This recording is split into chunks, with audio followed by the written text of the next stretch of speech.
नमो बुधाई जय भीम साथियों, मैं हूं प्रदीप बौद्ध और आप देख रहे हैं इस समय चैनल मॉन्क सोल्यूशन। दोस्तों, हमारे साथ एक नए मेहमान आए हैं जो कि एनसीपी पार्टी शरद पवार की पार्टी से हैं और ये बहुत बड़े नेता हैं और इनका नाम है सरदार बलविंदर सिंह, जिन्होंने 2 अप्रैल का आंदोलन रहा हो या दिल्ली में रविदास गुरु घर का आंदोलन रहा हो, इसमें बढ़ चढ़ कर हिस्सा लिया है। और जो दलितों के जो मुद्दे होते हैं, कोई अपराध किसी भी तरीके का, चाहे बलात्कार का हो या मारपीट का हो या घोड़ी चढ़ने का हो, किसी भी तरीके का कोई मसला होता है तो सरदार बलविंदर जी इसमें बढ़ चढ़ कर हिस्सा लेते हैं और उस मसले को कानूनी रूप देकर उस मसले को खत्म कराया जाता है और जो वारदात करने वाले लोग हैं उन पर एक्शन लिया जाता है। और नमो बुधाई जय भीम। सबसे पहले आपके दर्शकों क्रांतिकारी जय भीम। सर, जैसे कि इस समय माहौल चल रहा है बीजेपी पार्टी का, देखा जाता है कि बहुत बड़े स्तर पर जब वारदातें होती हैं तो ये देखा जाता है कि दलितों पर बहुत ज्यादा होती हैं, चाहे वो पेशाब पिलाने के नाम पे हो, चाहे जूते चटवाने के नाम पे हो, चाहे थूक चटवाने के नाम पर हो या मूछें रखने के नाम पे हो। ये बहुत ज्यादा है, इसके बारे में आप क्या कहते हैं? और देखिए, ये कोई घटना सिर्फ अगर हम बात करें कि भाजपा के शासनकाल में हुई, नहीं, ऐसा नहीं है, दूसरे शासनकालों में भी ऐसी घटनाएं हुई। लेकिन हाँ, ये बात सच्चाई है कि जब से भारतीय जनता पार्टी की सरकार आई तो ये इस संख्या जो है बहुत तेजी से बढ़ी है। जैसे उत्तर प्रदेश के ही मामलों को हम देख लें, 2014 से पहले जब हम केसेस को देखते थे तो तकरीबन 10,000 के आसपास का रेशियो रहता था दलित उत्पीड़न का। और जैसे ही भारतीय जनता पार्टी की सरकार वहां बनी, अब वहां पे पिछला 2023 का मैं एनसीआरबी डाटा बता रहा हूँ, 15,131 केसेस रजिस्टर्ड हुए हैं। तो बहुत सारे ऐसे केसेस हैं जो रजिस्टर्ड भी नहीं होते। ये साफ दिखाई देता है कि जहां जहां भारतीय जनता पार्टी की सरकार है वहां दलित उत्पीड़न की जो घटनाएं हैं उसमें बहुत बड़ी मात्रा में इजाफा हुआ है। और अगर हम बात करें सिर्फ उत्तर प्रदेश ही नहीं, हम राजस्थान की बात करें, हम मध्य प्रदेश की बात करें या हम बिहार की बात करें, जो बड़े राज्य हैं जहां से सबसे ज्यादा सांसद बन के आते हैं या विधायक बन के आते हैं, वहां भी स्थिति एक जैसी। ये वो राज्य है जहां पे जो हमारा समाज है, जो दलित समाज का आते हैं, वहां उत्पीड़न जो सबसे ज्यादा इन राज्यों में होता है। देखो, मोदी सरकार तो ये कहती है कि हमने क्राइम फ्री कर रखा है, योगी सरकार ये कहते हैं, और डबल इंजन की सरकार है, उसके बावजूद भी ये सब हो रहा है। देखिए, कथनी और करनी में अंतर है। पहली बात हमें समझना होगा कि हमारी लड़ाई ही उस व्यवस्था के खिलाफ है जिस व्यवस्था को वो चला रहे हैं। हमारा जो समाज है हमेशा मान सम्मान की लड़ाई को लड़ रहा है। लेकिन व्यवस्था चला रहे हैं, उसको बताइए। मैं वही बता रहा हूँ, ये मनुवादी मानसिकता को लेकर लोग चलते हैं सरकार में। आप देखेंगे जहां भी बात होती है, जब दलितों से रिलेटेड कोई मसले होते हैं तो ये चुप हो जाते हैं, लेकिन जैसे ही इनके अपने मसले होते हैं तो बड़ी तेजी से कूद के आ जाते हैं। लेकिन हकीकत ये है, देखिए, मैं इतना जानता हूं, जैसे अगर इन चूजों को अगर सरकार की शह नहीं मिलती तो दलित समाज का इतना उत्पीड़न भी नहीं होता। ये हकीकत है। बहुत सारे ऐसे लोग हैं जो एक तरफ तो बार बार बाबा साहब का नाम लेंगे, जैसे भाजपा में ये तमाम लोग भाजपा में बाबा साहब करते रहते हैं, लेकिन जब उसी समाज को न्याय दिलाने की बात होती है तो सबसे पीछे गायब हो जाते हैं। न्याय की आप बात करें तो क्या ये दलित क्या हिंदू नहीं है? क्योंकि सरकार तो हिंदू कहते हैं कि हम हिंदू के रक्षक हैं, तो ये हिंदू नहीं है क्या? पहले आप ये बताइए। पहली बात, ये बात को तो तय उन्हें सरकारों को और ये जो हिंदू धर्म के ठेकेदार उन्हें खुद तय करना पड़ेगा कि दलित समाज हिंदू है या नहीं। बाबा साहब इसी मुहिम में लगे रहे कि कैसे करके इसमें सुधार हो जाए, उसमें सुधार हो जाए, बट नहीं माने।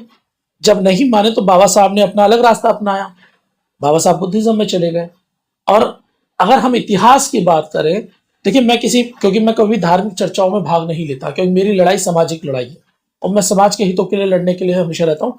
तो ये धार्मिक लड़ाई मेरी शुरुआत से नहीं करता हूँ। लेकिन हकीकत तो यही है ना कि जब हमें वोट बैंक बनाना हो तो हमें धर्म के नाम पे जोड़ा जाता है, लेकिन जब उत्पीड़न करना होता है तो हमें जाति के नाम पे हमें मारा जाता है। कभी मुझे बताइए, क्या हमारे समाज के लोगों को न्याय मिलता है धर्म के नाम पे? मुझे बताइए, कौन से में धर्म के नाम पे न्याय मिला? कोई एक ऐसा केस होगा जिसमें हमें न्याय मिला हो? हम आज भी अपने बच्चों की लाशों को अपने कंधे पे ढो रहे हैं। ये सच्चाई नहीं है क्या? हम अपनी बहन बेटियों की इज्जत बचाने के लिए रात दिन लड़ते हैं, फिर उन्हें न्याय दिलाने के लिए हम रात दिन लड़ते हैं। आपने एक बात इसमें बताई दी है कि बाबा साहब ने हिंदू धर्म का त्याग करके बौद्ध धर्म अपनाया था, मगर जो उत्पीड़न इस समय दलितों के साथ हो रहा है, जो बाबा साहब के फॉलोअर जो उन्हें मानते हैं, जब वो धर्म परिवर्तन करते हैं तो सरकार उन पर एक्शन लेती है कि आपने हिंदू विरोधी काम किया, आपने अपना धर्म छोड़ दिया, आप बुद्धिज्म में चले गए। तो ये कहीं ना कहीं ये कन्वर्ट हो रहे हैं या ये माने अपने मूल धर्म में जा रहे हैं, तो इसमें हिंदुओं को दिक्कत है। मगर इसमें सरकार कोई ऐसा एक्शन भी नहीं ले पा रही है कि जो उनपे उत्पीड़न कर रहे हैं तो चलो आप उनपे जाके एक्शन लिया जाए। मगर कहीं ना कहीं सरकार उस एक नियम तैयार करती है कि जो धर्म परिवर्तन कराएगा उस पर सख्त कार्रवाई की जाएगी। ये भी चीज देखी जा रही है। देखिए, सबसे बड़ी बात तो यह है, क्योंकि अभी हम धार्मिक विषय पे बात कर रहे हैं, तो उसमें एक बात हमारे लोगों को समझना चाहिए, अब मैं अपने नहीं सरकार को समझना चाहिए। जब आपने हमें अपना माना ही नहीं, जब आपने हमें अपना माना ही नहीं, तो कहीं ना कहीं तो हम भी जाएंगे, सीधी सी बात है। अगर आप लोग हमारे रीति रिवाज को हमें मानने नहीं दोगे, हमें अपना नहीं बनाओगे, हमारे साथ तुम दुर्व्यवहार करोगे, हमारा सामाजिक जाति का शोषण करोगे, तो भैया जब आप प्यार नहीं करोगे तो कहीं ना कहीं तो हम लोग जाएंगे ना। अब उसके बाद क्या है, कहानी क्या है कि देखिए, एक समुदाय है जो अल्पसंख्यक है, मैं SC ST माइनॉरिटीज की बात नहीं कर रहा हूं, सवर्ण समाज एक अल्पसंख्यक समाज है, लेकिन जब वो बहुसंख्यक बनता है तो वो सिर्फ धर्म के नाम पे बनता है। जब वो धर्म की बात जोड़ देता है तो वो बहुसंख्यक बन जाता है, अन्यथा वो अल्पसंख्यक। कुछ प्रतिशत लोग पूरे तय रूपरेखा तय करते हैं कि भाई किसको क्या मिलेगा, कुछ प्रतिशत लोग। लेकिन जो इस देश के मूल निवासी, जब हम बात करते हैं, देखिए, और जो इस देश का असली राजा है, जो दलित समाज, वो भीख मांगने को मजबूर हो रहा है कि भैया हमें दे दो, सरकार हमें दे दो।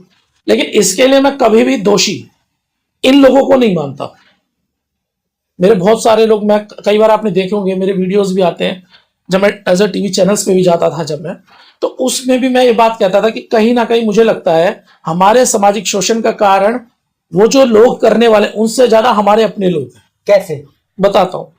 हमारे इस देश में सब कुछ कहां से चलता है? संसद से। संसद में 131 सांसद हमारे समाज के लोगों के हैं। बाबा साहब ने जब ये रिजर्वेशन की प्रक्रिया को लागू करवाया था, तो उनका मानना था कि ये जो चुनकर जाएंगे प्रतिनिधि, ये अपने समाज की बात को वहां रखेंगे।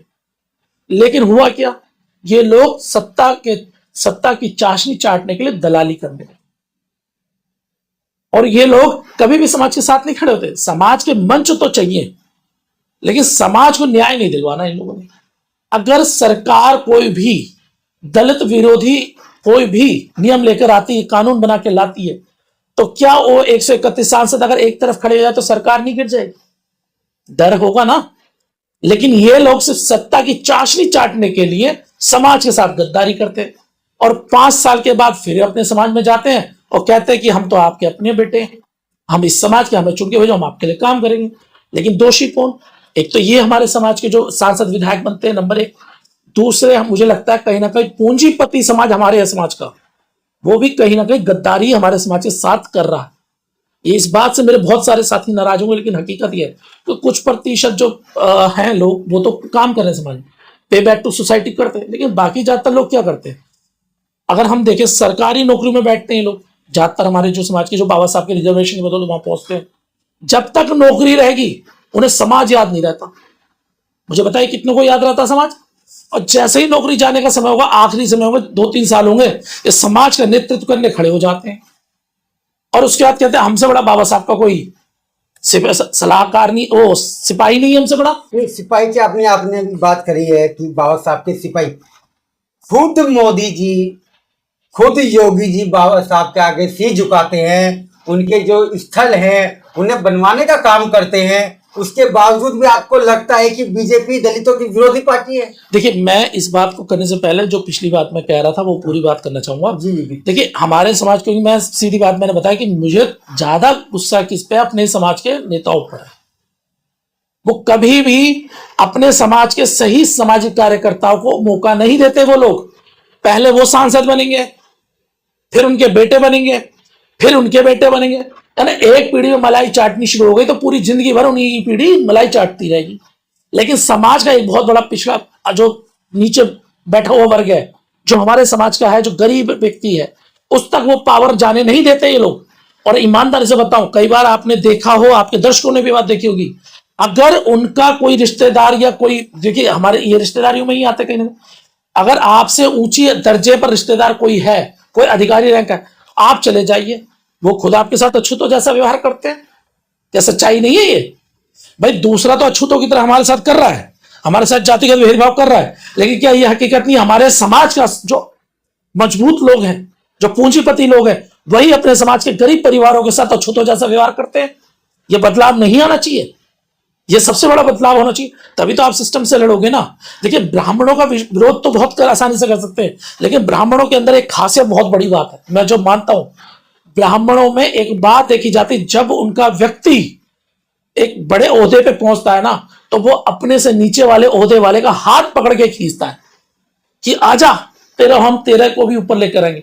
लेकिन हमारे अपने समाज के लोग क्या करते हैं, जब एक व्यक्ति ऊपर पहुंच जाता है ना, तो वो कभी भी नहीं चाहेगा दूसरा व्यक्ति उसके साथ पहुंचे। वो मालूम क्या करते हैं, अगर जब तक ये नीचा नहीं रहेगा, ये नीचे नहीं रहेगा, तब तक ये व्यक्ति मेरी गुलामी नहीं करेगा। अगर ये मेरे बराबर आ गया तो मेरा डंडा और झंडा कौन उठाएगा, मेरे लिए दड़ी कौन बिछाएगा।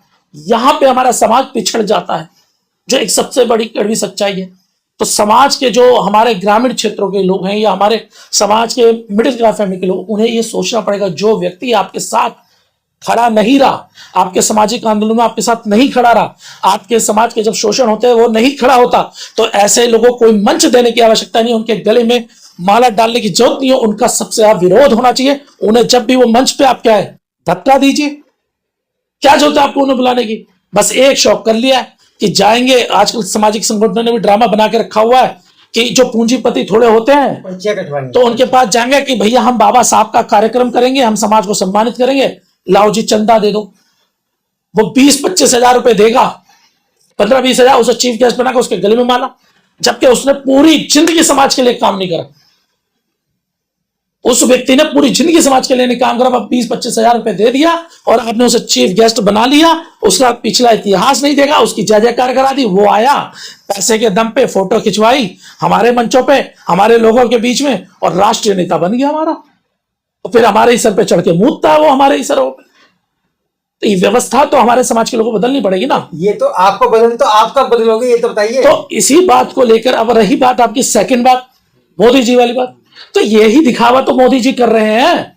क्या दिखावा कर रहे हैं? कि वो जाते हैं बाबा साहब को कहते हैं सब कुछ मेरे बाबा साहब, मैं बुद्ध की धरती से आता हूँ। बाहर कहते हैं ना बुद्ध की धरती, वो कहते हैं बुद्ध की धरती। योगी जी भी जाके कहते हैं, विदेशों में जब जाते हैं तो वहां तो किसी को जानते हैं तो बुद्ध का नाम वहां ले लेते हैं, और यहाँ पे आएंगे तो बाबा साहब के सामने नतमस्तक हो जाएंगे। लेकिन जब उन्हीं दलितों का समाज का, दलित समाज का, हमारे समाज का उत्पीड़न होगा तो ये लोग निकलते तक नहीं है। मुझे बताइए कहां में न्याय मिलता है। आपका एक सवाल था कि भाई ये उत्तर प्रदेश में इनकाउंटर वगैरह चलते हैं, न्याय दिलवाते हैं, मुझे बताइए कौन से इनकाउंटर होते हैं। जब हाथरस की घटना में आरोपी पकड़े जाते हैं, मुझे बताइए क्या उनके इनकाउंटर होते हैं? उल्टा जमानत में बाहर आ जाते हैं। यानी हमारे बच्चों के साथ गलत काम करने वाले लोग बाहर आ जाते हैं, आराम से घूम रहे हैं, और इनकाउंटर उनके होते नहीं है। अलीगढ़ में घटनाएं होती हैं हमारे समाज के बच्चों के साथ, क्या उनके इनकाउंटर होते हैं? पीलीभीत की मैंने घटना बताई हुई है, पीलीभीत में होते हैं क्या इनकाउंटर हुए हमारे समाज का शोषण करने वालों के साथ? सहारनपुर की घटना करने वालों के साथ क्या उनके इनकाउंटर हुए आज तक? गाजियाबाद की घटनाओं में किसी के पास हुआ? यानी उत्तर प्रदेश में जिस तरह से पूरे उत्तर प्रदेश में हमारे समाज का शोषण हो रहा है, अभी फिलहाल में तो एनकाउंटर हुआ है ना हमारे समाज के, बताइए ना। अरे मेरे भाई, वो है तो हिंदू ना भाई साहब, वहां पे एनकाउंटर हो रहे हैं। आप ये समझिए, जो धार्मिक है, हिंदू और मुस्लिम, जो उनकी राजनीति है, इस देश की सबसे बड़ी आबादी हम हैं। अगर बात करें, अगर जाति की बात भी करें ना, तो सबसे बड़ी जाति है हमारी इस देश के अंदर, और समाज की बात करें इस देश का सबसे बड़ा वो है। लेकिन उसके बावजूद हमें न्याय नहीं मिलता। आप ये कहना चाहते हैं कि न्याय नहीं मिल रहा है? क्या बीजेपी हिंदू मुस्लिम के नाम पर राजनीति कर रही है दलितों के साथ? तो वो तो करती है। ये दलित फिर जाएंगे कहां? ये दलितों को तो जो समाज उसे फैसला करना पड़ेगा ना। समाज क्यों नहीं फैसला करता कि कौन उनके लिए लड़ रहा है? कैसे करेगा ये? तो यार मान लो मैं कहीं से मैं तैयारी कर रहा हूँ, चुनाव कर रहा हूँ, तो मेरे हिस्ट्री भी तो देखो ना, मेरी प्रोफाइल भी देखो। अंधों की तरह वोट डाल देना है। कोई बंदा आएगा आपको कहेगा 5 किलो में राशन दूंगा, 5 किलो में आप अपना वोट बेच दोगे। 5 साल वो आपके बच्चों का भविष्य खत्म कर देगा, और तब आपको ये एहसास होता है जब आप अपने बच्चे कंधे पे लाश उठाते हैं, या आपके घर में आपकी बहन बेटे की इज्जत उतर जाती है, तब याद आता आपको समाज की, भाई समाज हमारी मदद कर दे। जो व्यक्ति आपके साथ कभी खड़ा नहीं हुआ, जो नेता हमारे बनते हैं, जो समाज के साथ कभी खड़े नहीं हुए, उन लोगों को आप राष्ट्रीय नेता बना के अपने कंधों पे लेके फोटो खिंचवा रहे हैं कि जय भी, अरे भैया 5 किलो राशन दिलवा दिया, आप ही के अब गुलाम बन के 5 किलो राशन से आप अपने 5 साल चला लोगे? आपके बच्चों की एजुकेशन उन्होंने छीन ली, आपके बच्चों के हक अधिकार उन्होंने छीन लिए। आप 5 किलो राशन की बात करें, मिल तो फ्री में रहा है ना। कौन सा फ्री में मिल रहा है मुझे बताइए? फ्री में मिल रहा है, एक भी पैसा नहीं देना पड़ता। प्रभु भाई पहले जो सरकारें थी वो पैसे लेती थी, कहीं 2 रुपए किलो गेहूं मिल रहा है, आज के टाइम में कहीं मिल रहा है। अब तो आपको 5 किलो राशन का फ्री तो दे रहे हैं। सबसे पहली बात यही आप लोगों को समझना चाहिए, इस देश में कोई भी चीज फ्री नहीं मिलती है। कैसे नहीं मिलती बताइए? इस देश में हर चीज पर हम टैक्स देते हैं। सरकार अपने घर से पैसा नहीं ला रही है, या सरकार का किसी नेता ने पैसा दिया हो, वो पैसा इसी जनता का है, और उस जनता में सबसे बड़ी आबादी हमारी है। अगर मैं चीनी का डब्बा, चीनी 1 किलो चीनी भी लेने जाऊंगा ना, अगर 100 ग्राम चीनी भी लेने जाऊंगा तो उस पर टैक्स देता हूं। अगर एक पानी की बोतल भी लेने जाता हूं ना, उस पर मैं सरकार को जीएसटी वगैरह सब देता हूं। अगर वैट वगैरह जो टैक्सेस होते हैं, अगर मैं नमक की थैली भी लेने जाऊंगा उस पर भी मैं टैक्स देता हूं। तो बताइए फ्री कैसे? मेरा ही पैसा मुझे देकर आप एहसान दिखा रहे हो मुझ पर। अगर सरकार की हैसियत है तो टैक्स लेना बंद कर दे, अगले दिन भाग जाएंगे लोग, चुनाव लड़ना बंद कर देंगे जिस दिन टैक्स देना आम पब्लिक ने बंद कर दिया। उल्टा इनकी तनख्वाहें जो है ना, ये जो फ्री में घूमते हैं, हम फ्री में नहीं घूम रहे हैं, ये फ्री में घूम रहे हैं। नंबर 1, इनको जो तनख्वाह मिलती है वो हमारे टैक्सेस से मिलती है। वो जो ये कहते हैं ना कि 1.5% लोग टैक्स देते हैं, इनकम टैक्स देते हैं, तो भैया इस देश के तमाम लोग टैक्सेस देते हैं, लेकिन वो 1.5% उन्हें गिनते हैं जो भैया उनके अपने लोग, जो पूंजीपति उनके अपने लोग हैं, जो उन्हें चंदा देते हैं। लेकिन इस देश में हर व्यक्ति टैक्स देता है। तो जब ये हमें ये कहते हैं हम आपको फ्री एजुकेशन दे रहे हैं, तो भैया फ्री एजुकेशन ये नहीं दे रहे, हम अपने पैसों से करवा रहे हैं। अगर वो ये कहते हैं कि हम आपके लिए स्वास्थ्य सुविधाएं कर रहे हैं, तो वो आप नहीं कर रहे हैं, आप अपने घर से पैसा नहीं दे रहे, हमारे ही पैसे से हमें देते हैं। और वो भी नहीं कर पाते क्योंकि उसमें भी सबसे ज्यादा घोटाले आप करके बैठ जाते हो। आप ही के रिश्तेदार परिवार के लोग इस देश में घोटाले करके भाग जाते हैं। मुझे बताइए कितने दलित समाज के लोग हैं जो घोटाला करते हुए पकड़े गए? नहीं, उनका नाम ही नहीं आता क्योंकि वो पूंजीपति है। और इन्हीं की जाति के, इन्हीं के समाज के लोग सारे वो हैं। निकलवा लीजिए, देश के अंदर जितने बड़े बड़े घोटाले हैं वो इन्हीं के अपने लोग हैं। और हम पर आरोप लगाते हैं ये लोग। जब हम लोग हर चीज के लिए लड़ रहे हैं, हम सरकार से मांग नहीं रहे, हम सरकार से ये कह रहे हैं हमारा हक अधिकार हमें दे दो। हमें सम्मान से जीने का हक अधिकार है इस देश में, सीधी सी बात है। और अगर आप हमें सम्मान से जीने का हक अधिकार नहीं दोगे तो आपके खिलाफ हम लड़ेंगे, और आपसे दम तक लड़ेंगे, चाहे उसके लिए हमें अपनी कुर्बानियां भी देनी पड़े। तो इसमें क्या गलती हम लोग कर रहे हैं? अभी एक सवाल है कि महिलाओं की सुरक्षा को लेकर यूपी में बहुत बड़ा एक सिस्टम तैयार किया गया है कि कोई भी महिला के साथ कोई उत्पीड़न करेगा, कोई भी किसी तरीके की कोई वारदात करेगा, उस पर सरकार तुरंत एक्शन लेगी। उसके बारे में आप क्या कहेंगे? देखिए, मोदी जी ने एक बात कही थी, जब मैसेज आया था बेटी बचाओ और बेटी पढ़ाओ, मोदी जी ने क्या बोला था याद है ना? बेटी पढ़ाओ बचाओ और बेटी पटाओ, ये शब्द आए थे ना, उसी पे चल रहा है। ये तो स्लिप पेन होगी ना, ऐसे जानबूझ के तो नहीं बोला होगा। उसके बाद के महिलाओं के उत्पीड़न घटे या बढ़े, ये बताओ मुझे।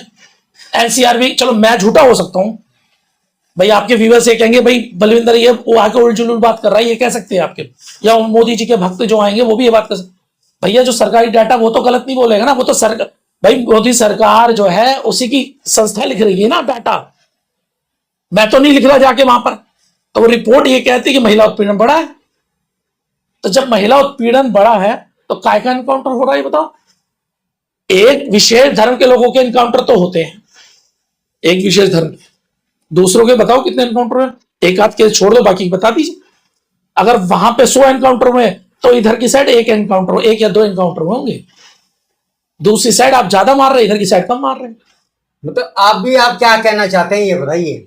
नहीं, हम तो सीधी सी बात है, हम तो खुली बात कह रहे हैं। मैं तो जब भी आपसे बात करता हूं या हम अपने समाज से बात करते हैं, ये बात कहते हैं कि भाई आपके क्षेत्र में जब भी कोई व्यक्ति आए वोट मांगने, या क्योंकि आपके पास बाबा साहब ने एक अधिकार दिया था, वो है आपकी वोट का अधिकार। जब आपको वोट देने का समय है तो पहले उस व्यक्ति का व्यक्तित्व देखिए, नंबर 1, उस व्यक्ति की हिस्ट्री देखिए। आजकल सब कुछ ऑनलाइन है, हर व्यक्ति के पास फोन है, तो उसका देखें उस प्रोफाइल में कि उस व्यक्ति ने कभी समाज की लड़ाई लड़ी भी है या नहीं लड़ी, या सिर्फ धन बल के बलबूते पे वो वहां आया है।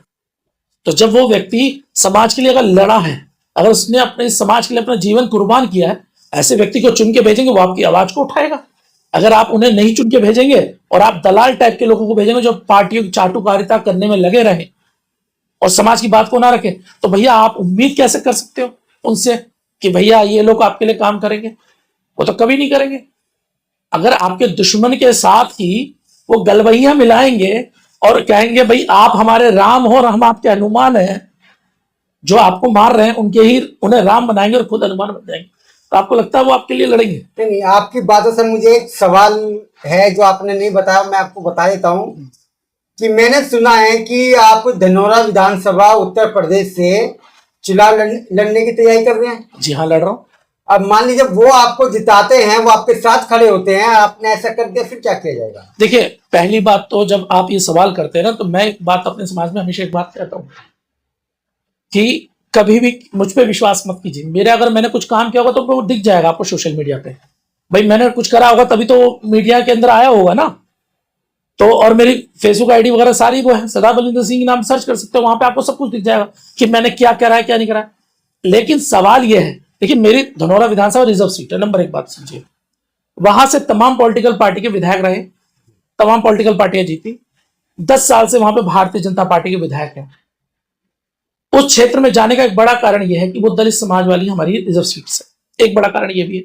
लेकिन सच्चाई ये, क्या हमारे समाज को वहां न्याय मिला? धनौरा जैसी एक सिटी विधानसभा जो गजरोला एक पार्ट आता है और सबसे बड़ी आबादी जो है, मैं जाटा समाज से आता हूं और वहां पे जाटा समाज की कमेटी के तकरीबन 90,000 के आसपास वोट भी है। सबसे आज शहर में भी गांव में भी अगर जाओगे हमारी बिरादरी मिलती है वहां पर। गजरोले का जो पानी है ना, पानी वो जहर है। और मैं नहीं कह रहा, सरकार की रिपोर्ट। कैसे, आपको कैसे पता लगा ये बात? वो इंडस्ट्रियल एरिया और जो वहां पे एक बाम फैक्ट्री है उसका पानी इतना बर्बाद कर चुका है, और नॉर्मल रिपोर्ट है गजरोले के पानी में इतना जहर बन चुका है कि लोगों में कैंसर बनना शुरू हो गया। दूसरा, वो जो धुआं छोड़ता है ना रात में, हाँ, उससे लोग दमे के मरीज बनने वाले लगे। अब एक बात होती, वो क्षेत्र किसका है? हमारे लोगों का। बीमार कौन हो रहे हैं, मरीज कौन हो रहे हैं?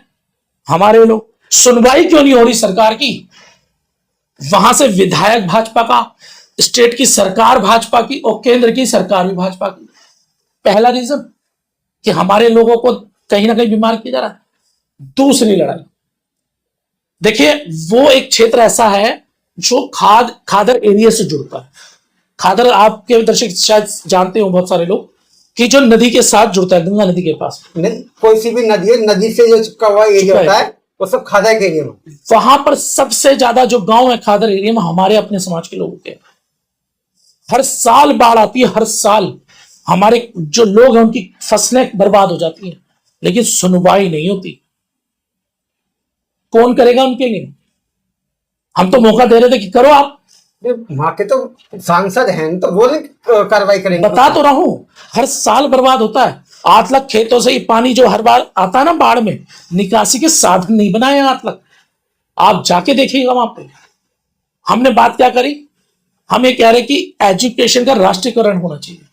मुझे बताइए, उत्तर प्रदेश जो सरकारी स्कूल है वहां पे सबसे ज्यादा कौन से बच्चे पढ़ते हैं? जाते एससी के और ओबीसी, SC ST के बच्चे पढ़ते हैं। और सरकारी स्कूलों की स्थिति मुझसे ज्यादा आप गूगल पे सर्च करके बता सकते हैं। टीचर ही नहीं है। जब टीचर नहीं है तो बच्चे पढ़ेंगे कहां से? हमारे पास इतने पैसा नहीं है, हमारे समाज के बच्चों के पास।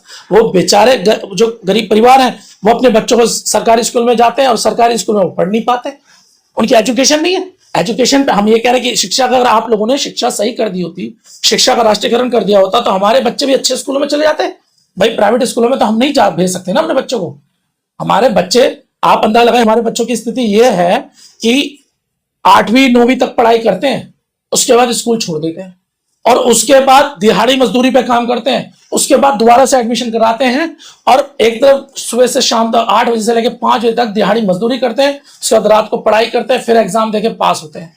फिर कंपटीशन क्या रहा कि हमारे बच्चे नौकरियों में कैसे जाएंगे। एजुकेशन हो गया। आप एक और मामला, स्वास्थ्य सुविधाएं। भैया जहां पे आपके अपने लोग हैं वहां तो आपकी स्वास्थ्य सुविधाएं अच्छी हैं क्योंकि आपने प्राइवेट सेक्टर खोल दी है, लेकिन जहां हमारे लोग हैं वहां तो हॉस्पिटल में ना डॉक्टर ना दवाइयां हैं, हमें अनाथ छोड़ दिया गया वहां पे। मुझे बताइए गजरौली में ज्यादातर जो हमारे जो लोग हैं उनके लिए स्वास्थ्य सुविधाओं के लिए कौन से वो रखे हुए इन्होंने। धनौरा विधानसभा की बात कर रहा हूं मैं, वहां पे दवाइयां नहीं मिलती, प्राइवेट हॉस्पिटल में ले जाना पड़ता है, एक एक रात का लाखों लाखों रुपया वहां पे ले लेते हैं, हर बार दिल्ली भगाना पड़ता है। अब जिन लोगों के पास, हमारे जो समाज के लोग जिनके पास पैसा नहीं है, जिनकी हर साल फसलें बर्बाद होती हैं, जिन लोगों के पास कोई इतनी बड़े इनकम के सोर्स नहीं है, प्राइवेट स्कूल वो प्राइवेट हॉस्पिटल में कैसे करें। मोदी जी तो कह देते 5 लाख वाला वो करवा लो, लेकिन क्या वो मिलता है? नहीं मिलता। आप चलिए मेरे साथ वहां पे, वो अब एक नया ड्रामा वो करके रखा हुआ हमारे, वो क्या कहते हैं उसे, किसानों की वो, अरे ये क्या कहते हैं, आवारा पशु। हमारा पशु ने हमारे किसानों की जो है वहां पे सारी खेतियां खराब करी हुई है, परेशान है लोग। वैसे तो ये गौशाला भक्त बनते हैं, एक आध गौशाला ढंकी बना देते तो हमारे जो समाज के जिनके पास एक एक 1.5 बीघा जमीन है, हमारे पास तो ज्यादा जमीन भी नहीं है हमारे समाज के पास, उनकी फसलें तो बच जाएंगी। थोड़ा बहुत वो चाहते हैं भाई 1-1.5 बीघा 2 बीघे जमीन होती है, उससे क्या करते हैं 6 महीने 2-3 महीने का उनका खाने की व्यवस्था हो जाती है बस। तो अभी आप लड़ने की तैयारी कर रहे हैं, तो फिर आपके मुद्दे क्या क्या रहेंगे? नहीं, मैंने तो साफ बोला कि भाई हम इन मसलों पर लड़ रहे हैं और सबसे बड़ा मुद्दा हमारे लिए शराब है, शराबबंदी करेंगे अपने क्षेत्र में, क्योंकि ये सबसे बड़ा अहम मुद्दा हमारा। क्योंकि जहां मैंने अभी पिछले कुछ समय में लगातार इस चीज को ऑब्जर्व किया, जहां हमारा समाज थोड़ा सा पढ़ लिख कर मजबूत होता है, मैं दूसरे क्षेत्रों की बात नहीं कर रहा हूं, मैं सिर्फ अपने समाज की बात कर रहा हूं अभी करंट में, जहां हमारा समाज थोड़ा सा मजबूत होता है और पढ़ लिख के थोड़ा सा आगे बढ़ता, वहीं पे गांव के बाहर दारू के ठेके खोल दिए जाते हैं। जो हमारे बच्चे दिहाड़ी मजदूरी पे बाहर जाते हैं कमाने के लिए पैसा, और जैसे ही गांव में आते हैं उन्हें शराब की ऐसी लत एक बार पिलाई जाती है, उनकी ऐसी लत होती है कि फिर वो काम करना छोड़ देते हैं और शराब के ठेकों पड़े मिलते हैं। हमारे समाज की या नॉर्मल समाज में वहां माताएं बहनें इतनी परेशान है शराब को लेकर कि आप यकीन करिए, मानिएगा कि ग्रामीण क्षेत्रों में ज्यादातर हर दूसरे गांव के बाहर एक ठेका खोल दिया। खोल लेते एजुकेशन के, शिक्षा के द्वार खोल दिए, ठेकों के द्वार। अब बताइए एक नशेड़ी, जो नशेड़ी समाज हो चाहे कहीं भी हो, क्या वो समाज आगे बढ़ पाएगा? और एक शराबी अगर एक परिवार में बनता है ना भाई साहब, पूरा का पूरा परिवार बर्बाद हो जाता है, परेशान हो जाता है दिन। और आदमी को इतनी परेशानी नहीं होती, उसकी माँ को, उसकी वाइफ को, उसकी पत्नी को, उसकी बहन को सबसे ज्यादा परेशानी होती है। एक माँ बच्चे को बड़ा प्यार से लाड दुआ करके बड़ा करती है कि वो उसकी तीमारदारी करेगा, उसका ध्यान रखेगा। अब वही बच्चा अगर शराबी बन जाएगा तो क्या वो अपनी माँ बाप का ध्यान रख पाएगा?